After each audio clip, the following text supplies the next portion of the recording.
एक गांव में रतनलाल नाम का किसान अपनी पत्नी उषा के साथ रहता था। उषा को गहने पहनने का बहुत शौक था। वो अक्सर नए नए गहने खरीदती और पहनती। एक दिन रतनलाल अपने खेतों में काम करके घर लौट रहा होता है। उसे कहीं से पायल के खनकने की आवाज आती है। आवाज सुनकर रतनलाल डर जाता है और सोचता है, अरे ये आवाज कैसी है? सुना है जंगलों में चुड़ैलें घूमती रहती हैं। कहीं ये चुड़ैल तो नहीं? भाग ले रतनलाल बेटा, नहीं तो बिना टिकट यमलोक पहुंच जाएगा। फिर रतनलाल वहाँ से भागकर घर पहुँचता है। घर पर उषा गुस्से में बैठी होती है। रतनलाल उसे गुस्से में देख पूछता है, अरे उषा, क्या हुआ? आज पान खाया है क्या? कुछ मुंह फूला फूला सा लग रहा है। चलो हटो यहाँ से, प्यार व्यार तो करते नहीं, आ जाते हैं उलू लुलू करने।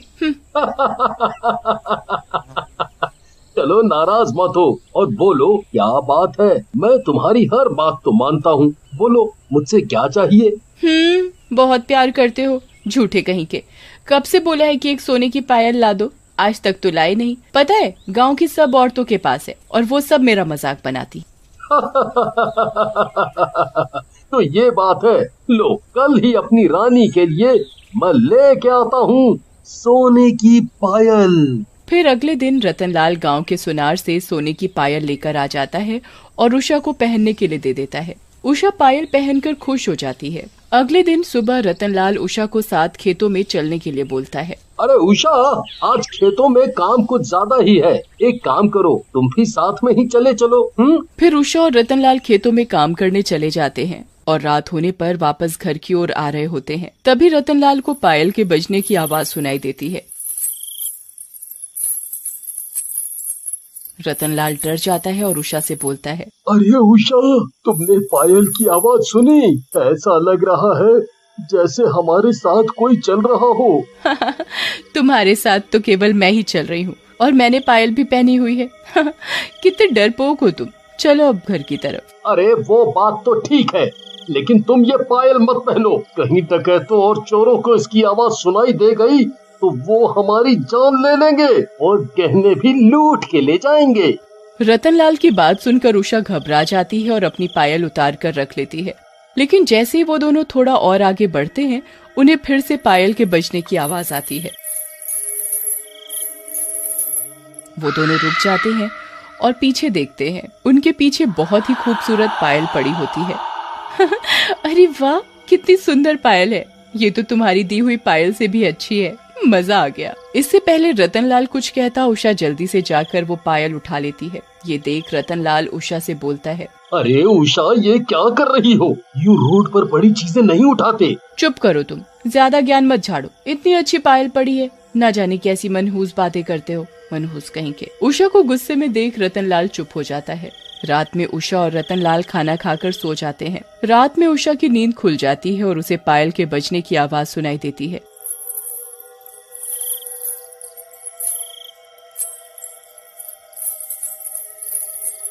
अरे ये आवाज तो रसोई से आ रही है, कहीं कोई चोर तो नहीं घुस गया रसोई में जाकर। लेकिन जैसे ही उषा किचन में जाती है, उसके पैरों में पानी जैसा कुछ लगता है। उषा किचन की लाइट जला देती है। अरे ये तो खून है, ये कहाँ से आ गया? तभी उसकी नजर अपने ऊपर पड़ती है।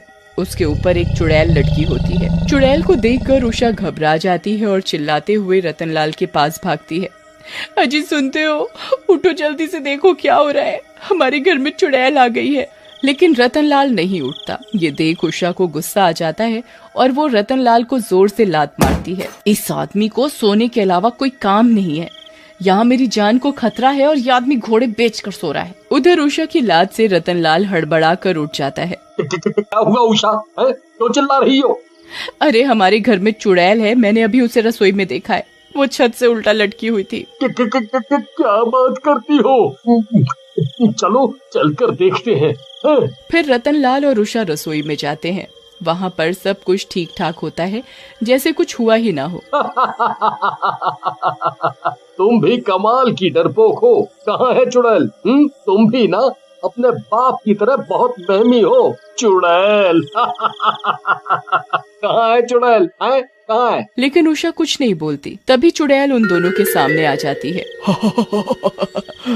लोमड़ी सी शक्ल वाले, मुझे याद कर रहा था। ले मैं आ गई। तुमने पुकारा और हम चले आए, तुमने पुकारा और हम चले आए, खोपड़ी अपने हाथों में ले आए रे।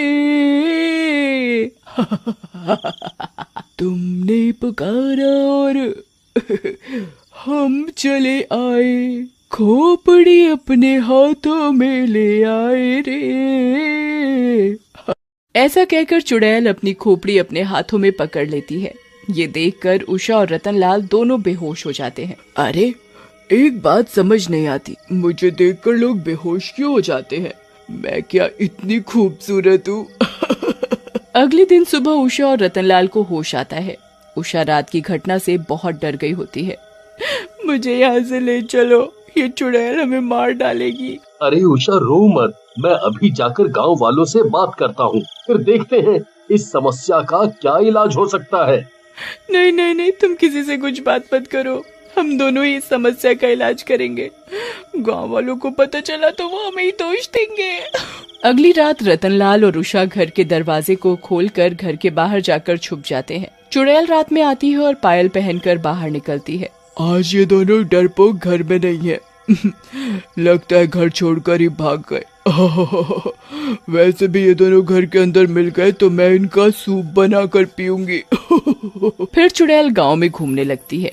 चुड़ैल जैसे जैसे चलती है उसकी पायल में से सुरीली आवाज आने लगती है। तभी एक शराबी जो कि एक पेड़ के नीचे बैठा होता है वो आवाज सुनता है। क्या आवाज है भाई? लागत है कोनो फिल्म की शूटिंग हो रही है। और ऐसे तो माधुरी ही चलत है। अभी जाकर देखा था अपनी माधुरी को। 1 2 3 4 5 6 7 8 9 10 11 12 13 मेरा करे तू इंतजार, अजब ये आई बहर। शराबी आवाज की दिशा में जाता है और चुड़ैल को पीछे से आवाज लगाता है। ए माधुरी, जरा पीछे को मुड़ो, हम भी संजय दत्त हूँ, खलनायक वाला। अरे पलट मेरी माधुरी, पलट। शराबी की आवाज सुनकर चुड़ैल मुड़ती है। नायक नहीं, खलनायक है तू। तुझे ही तो ढूंढ रही थी मेरे हीरो। ऐसा कहकर चुड़ैल शराबी के पास जाती है और उसे मार डालती है। ये सब उषा और रतनलाल एक झाड़ी के पीछे छुपकर देख रहे होते हैं। उषा रतनलाल से बोलती है, अरे जी ये तो नरभक्षी चुड़ैल है, ये हम सबको मार डालेगी, हम क्या करेंगे? तुम डरो मत उषा, अब मैं ही इसका इलाज करूंगा। अगली सुबह रतनलाल गांव वालों को इकट्ठा करता है और उन्हें रात और अपने साथ घटी सारी बात बताता है, जिसे सुनकर टीटू नाम का गांव वाला बोलता है, रतन भाई, इतनी समस्या में हो और हमें अब बता रहे हो, बड़ी जल्दी पराया कर दिए। नहीं नहीं टीटू भाई, हमें लगा हम अकेले ही समस्या को सुलझा लेंगे। तभी दूसरा गांव वाला बोलता है, भैया हमको लागत है रतन भैया जो पायल उठाए थे उसी में कौनो लोचा है।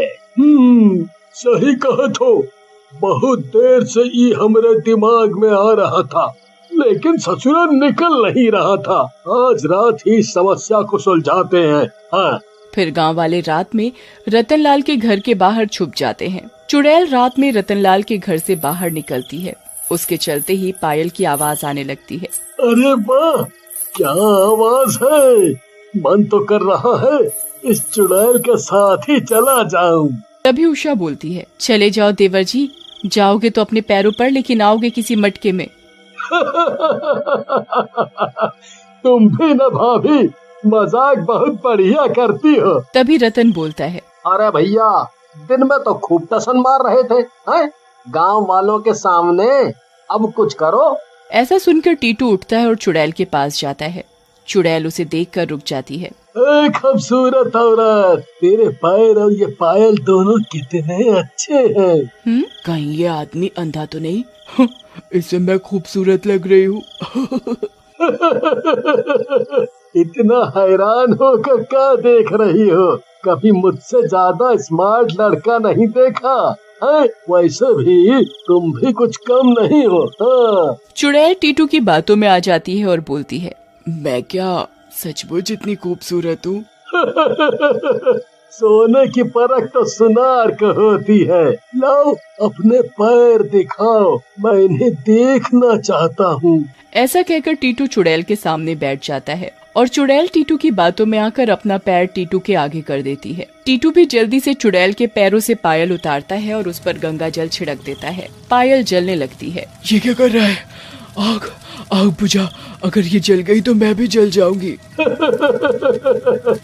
मेरी चुड़ैल रानी, तुम्हें मारने के लिए ही तो ये सब नाटक किया था। अब तुम चलो। Bye bye. चुड़ैल जल जाती है। अरे वाह देवर जी, आप तो तांत्रिक भी हो। ये कहानी है हिमाचल के छोटे से गांव की, जहां ऋतु और सुंदर अपनी शादी के 1 महीने बाद ही रहने आते हैं। ऋतु और सुंदर जिस घर में रहने आते हैं वो घर सुंदर के दादाजी का था और सुंदर के दादाजी की इच्छा थी कि शादी के बाद सुंदर अपने परिवार के साथ उसी घर में रहे। यहाँ का कितना सुहाना मौसम है ना, चारों तरफ हरियाली ही हरियाली। मुझे तो बहुत अच्छा लग रहा है यहाँ आकर। मुझे पता था तुम्हें हिमाचल का हमारा ये गांव पसंद जरूर आएगा। आखिर यहाँ हम दोनों के रहने की इच्छा भी तो दादाजी ने जताई थी। सुंदर और ऋतु दोनों ही गांव में लोगों से कुछ ही दिनों में घुल मिल जाते हैं। उन्हें गांव में आए हुए अभी 1 सप्ताह भी नहीं हुआ था, तभी एक रोज देर रात ऋतु के कानों में किसी के रोने की आवाज आती है। अरे ये आवाज कैसी? इतनी रात गए कौन रो रहा है? सुनिए ना, सुनिए, देखिए किसी के रोने की आवाज आ रही है। क्या तुम भी इतनी रात में मुझे परेशान कर रही हो? तुमने जरूर कोई सपना देखा होगा। सुंदर अपनी पत्नी ऋतु को इतना कहता ही है कि तभी सुंदर को भी वही आवाज सुनाई देती है और सुंदर अपनी पत्नी को हैरानी से देखने लगता है। देखा, मेरा सपना सच हो गया ना। सुनिए, आप बाहर मत जाइएगा। और अगर कोई मुसीबत में हुआ तो? हम उनकी क्या ही मदद कर सकते हैं, हम तो यहाँ नए हैं, बाकी गांव वाले हैं ना। हमें अभी सो जाना चाहिए। अब अगली सुबह सुंदर गांव के हरिकिशन काका से कहता है, काका एक बात बताओ, कल रात मैंने और आपकी बहू ने किसी के रोने की आवाज सुनी। अरे फुलवा काकी, अगर हमने कोई सपना देखा होता तो वो किसी एक ने देखा होता। हम दोनों को एक जैसी ही आवाज सुनाई दे रही थी। कोई रो रहा था, ऐसा लग रहा था किसी मुसीबत में है। ना, हमने तो कभी ना सुना। कोई वहम हो गया होगा। अभी नया है ना बेटा, तो कुछ चीज दिमाग में घर कर जाती है।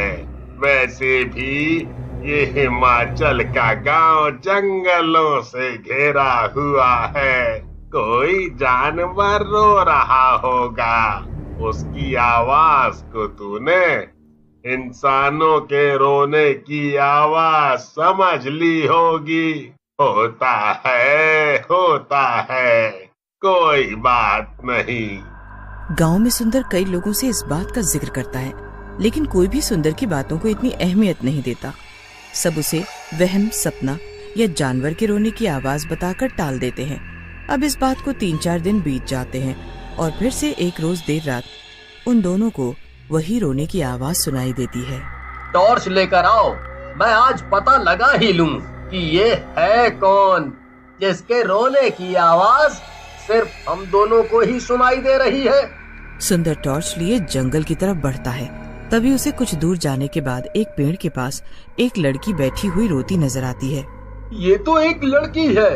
इतनी रात गए वीरान और सुनसान जगह में ये यहाँ रो क्यों रही है? अरे कौन हो तुम? जी, मेरा नाम कोमल है और मैं पास के गांव की ही रहने वाली हूँ। मेरे बड़े भैया और भाभी ने मुझे घर से निकाल दिया है। उनका कहना है कि वो मेरी शादी नहीं कर सकते। मेरी शादी में बहुत खर्चा आएगा और माँ बापू कई साल पहले मुझे छोड़कर जा चुके हैं। भैया भाभी की रोज रोज की जिल्लत सहकर मुझे बहुत रोना आता है। अच्छा कोई बात नहीं, तुम मेरे साथ मेरे घर चलो। मैं तुम्हारी कोई मदद कर पाऊँ तो जरूर करूँगा। ऋतु जब सुंदर को एक लड़की के साथ आता देखती है तो उसका गुस्सा 7वें आसमान पर पहुंच जाता है। अरे रुकिए जरा, आप इस लड़की को घर में लेकर कहाँ आ रहे हैं? कौन है ये और इसे आप यहाँ क्यों लेकर आए हैं? अब सुंदर ऋतु को सारी कहानी बताता है, लेकिन ऋतु अब भी गुस्सा थी। तभी वो लड़की ऋतु को गुस्से में देखकर कहती है, जी अगर आप लोगों को यहाँ मेरे रहने से दिक्कत है तो मैं चली जाती हूँ। मैं किसी पर बोझ नहीं बनना चाहती। इतना कहने के बाद वो लड़की जाने लगती है, लेकिन तभी सुंदर उस लड़की को रोकते हुए कहता है, रुको बहन, तुम मेरी बहन जैसी हो और एक भाई अपनी बहन के लिए इतना तो कर सकता है कि उसे हर मुसीबत से बचाए। सुंदर जब उस लड़की को रोककर उसे अपनी छोटी बहन कहकर अपने घर में रखने को तैयार होता है तो ऋतु भी मान जाती है। लेकिन जिस दिन से वो लड़की सुंदर के घर आई थी उस दिन से सुंदर के घर अजीब अजीब चीज हो रही थी। एक रोज जब ऋतु उस लड़की के कमरे में जाती है तो वो देखती है कि वो लड़की शीशे के सामने खड़ी है और शीशा चकनाचूर हो गया है। ये शीशा इस लड़की के गुस्से से कैसे चकनाचूर हो सकता है? अरे आखिर कौन है ये? कल इसका हाथ कटा और आज इसके हाथ का जख्म भर भी गया और न जाने क्यों ये भगवान की फोटो से इतना घबराती है। कुछ तो चक्कर है। अरे भाभी, आप देखिए ना, ये शीशा मेरे गुस्से से टूट गया है। कहीं आप ऐसा तो नहीं समझ रही? दरअसल ये शीशा बाहर से आई गेंद से टूट गया है भाभी। अच्छा ठीक है, कोई बात नहीं। ऋतु को कुछ समझ नहीं आ रहा था। वो सुंदर को कहती भी है कि उसे उस लड़की की हरकत और चीज अच्छी नहीं लग रही है और ना ही उसे समझ आ रहा है कि उस लड़की के आने से घर में अजीब अजीब चीज हो रही है। कभी शीशे का चकनाचूर हो जाना। एक रोज सूरज उस लड़की को कपड़े दिलाने लेकर आता है। तभी ऋतु को मौका मिलता है कि वो उस लड़की के बारे में पता लगाए।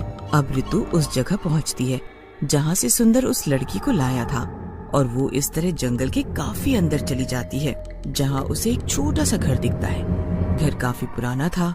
घर के बाहर ताला लगा था। ये घर तो काफी पुराना लग रहा है। यहीं आसपास उन्हें कोमल मिली थी। तभी ऋतु की नजर उस घर के खुले खिड़की पर जाती है जहाँ का नजारा देखकर उसकी आंखें दंग रह जाती है। ये पेंटिंग तो मेरे पति और कोमल की है, जिसमें कोमल मेरे पति को राखी बांध रही है। आखिर ये सब हो क्या रहा है?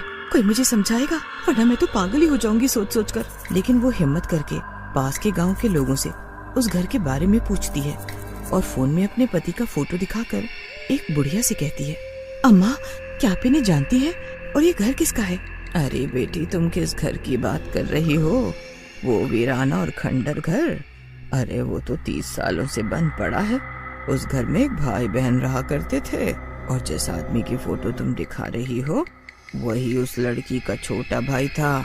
दरअसल एक बीमारी के कारण उसके छोटे भाई की मौत हो गई थी और वो लड़की भी अपने भाई से इतना प्यार करती थी कि उसके मरने के बाद ही उसने भी खुदकुशी कर ली। हाँ, इसका मतलब ये है अम्मा कि मेरे पति उस लड़की के भाई से मिलते जुलते हैं। और हैरानी की बात तो ये है कि वो लड़की मेरे घर में ही रह रही है। फिर तो तुम्हारे पति की जान को खतरा है। वो अपने भाई से बहुत प्यार करती थी और उसे वो वापस पाना चाहती है। तुम्हारा पति उसके भाई की तरह दिखता है और हो सके तो वो उसे मारकर अपने साथ ले जाने आई है। नहीं, बिल्कुल नहीं। मैं अपने पति को उसके साथ कतई नहीं जाने दूंगी।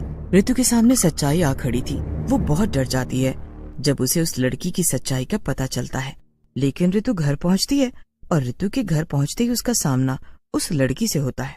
आ गई मेरे बारे में पता करके? तू मेरे पति को मुझसे नहीं छीन सकती। तेरा सर्वनाश आज मैं करके रहूंगी। इतना कहने के बाद ऋतु मंदिर के पास रखा हुआ गंगा जल का बोतल उठाती है। लेकिन उससे पहले वो लड़की चुड़ैल के रूप में आ चुकी थी और वो ऋतु पर हमला करने ही वाली होती है। तभी वहाँ सुंदर आ जाता है। सुंदर कुछ भी समझ पाता उससे पहले वो अपने गले में लटके माता रानी के लॉकेट को अपनी पत्नी के गले में फेंक देता है। अब लॉकेट ऋतु के गले में आते ही उस लॉकेट से तेज रोशनी निकलती है जिसे वो चुड़ैल सहन नहीं कर पा रही थी और जलकर भस्म हो रही थी। तभी सुंदर जल्दी से अपनी पत्नी के हाथों से गंगा जल का बोतल लेकर उस चुड़ैल पर गंगा जल छिड़क देता है। आप जाओ यहाँ से, ये आपको मारने आई है। आप इसके भाई की तरह दिखते हो, इसीलिए ये आपको मारकर अपने साथ ले जाने आई है और मैं ऐसा बिल्कुल भी नहीं होने दूंगी। मैं तेरे बिना नहीं रह सकती मेरे भाई। देखते ही देखते चुड़ैल भस्म हो चुकी थी। आप ठीक तो है ना? हमें यहाँ नहीं रहना चाहिए। हमें शहर चले जाना चाहिए। मैं आपको खोना नहीं चाहती सुंदर। ऋतु भी अपने पति को अपने सामने देखकर भावुक थी, वरना तो उसे एक पल में ऐसा लगा था कि वो अपने पति को खो देगी। लेकिन देर से ही सही उसने अपने पति की जान उस चुड़ैल से बचा ली, जो उसे अपना भाई समझकर उसे अपने साथ ले जाने आई थी, अपने लोक यानी मृत्यु लोक। लेकिन ऋतु को जब सारी बातें पता चलती है तो वो अपने पति को बचाने के लिए अपनी जान की परवाह नहीं करती। वीडियो पसंद आई हो तो लाइक करें और मेरे चैनल को सब्सक्राइब करें।